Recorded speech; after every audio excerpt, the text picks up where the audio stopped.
जितने आस्था चैनल पर कथा सुन रहे हो, जितने फेसबुक और यूट्यूब पर सुन रहे हो, बहुत सावधानी से सुनना। 2 बार पशुपति व्रत कर लिए आपने, ये कर लिया आपने, प्रदोष कर लिया आपने, सोमवार कर लिया आपने, सारे अनुष्ठान कर लिए, बहुत सारे उपाय भी करे तो होती है। बुधवार के दिन अगर शंकर पर 1 लोटा पानी चढ़ाया जाता है तो जिन लड़कियों का विवाह नहीं हो रहा, जिन बच्चों का विवाह नहीं हो रहा, उन बच्चों के भी विवाह हो जाते हैं। हमारा 3 से 4 दिन लगेंगे। जो व्यापार ठप पड़ा था उसमें थोड़ी सी उन्नति होना प्रारंभ हो जाएगी। से दो, जो भी दे रहा हूं ना, दिल से प्रदान करो। आज एक बात और बहुत ध्यान से सुनिएगा महाराज। कभी आपको लगे ऐसा कि व्यापार बहुत अच्छा चल रहा था और एकदम बंद सा हो गया, फैक्ट्री चल रही थी एकदम बंद सी हो गई, मेरा व्यापार ही नहीं बढ़ रहा, तो प्रयास करना, तांबे के कलश में जल लीजिएगा,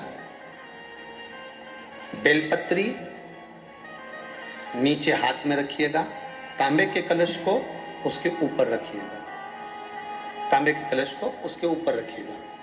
महाराज उल्टा हाथ उस तांबे के कलश पर रखिएगा, अपना नाम और गोत्र का स्मरण करिएगा। ऐसा कैसा ही पात्र लेकर जाइए, अंगूठे से और उंगलियों से पात्र को पकड़कर बेलपत्री हाथ में रखे रहने देना। अपनी जिस कामना से जो भी व्यापार है आपका, जो फैक्ट्री है, जो व्यवसाय है, नहीं चल रहा, या इंटरव्यू के लिए जा रहे हो नहीं हो रहा, तो जल का पात्र पकड़कर हाथ का स्पर्श कर कर जल श्री तुम्ब रूपेश्वर महादेव, कौन से महादेव? तुम्ब रूपेश्वर महादेव के नाम से शिव को चढ़ा दीजिए। बाद में पात्र को नीचे रखकर बेलपत्री शंकर जी पे जब चढ़ाएं तो इस डंडी के भाग को अशुक सुंदरी का स्थान होना चाहिए। चढ़ाते समय डंडी का भाग अशुक सुंदर की ओर रख दें। महाराज झोली पसार कर प्रणाम करें, बाबा से निवेदन कर कर आए। 3 से 4 दिन लगेंगे। जो व्यापार ठप पड़ा था उसमें थोड़ी सी उन्नति होना प्रारंभ हो जाएगी। तुम रूपेश्वर महादेव भगवान शंकर आनंद की राशि हैं, शिव सुख की राशि, आनंद दें। शंभो शरणे मांगू दुख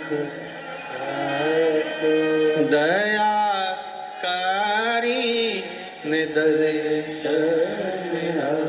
भगवान शिव ओघड़दानी प्रकाशदर्शी कैलाशी अविनाशी शंकर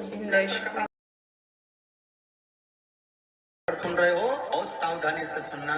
सूखे आम के पत्ते जमीन पर गिर जाए। कैसे पत्ते?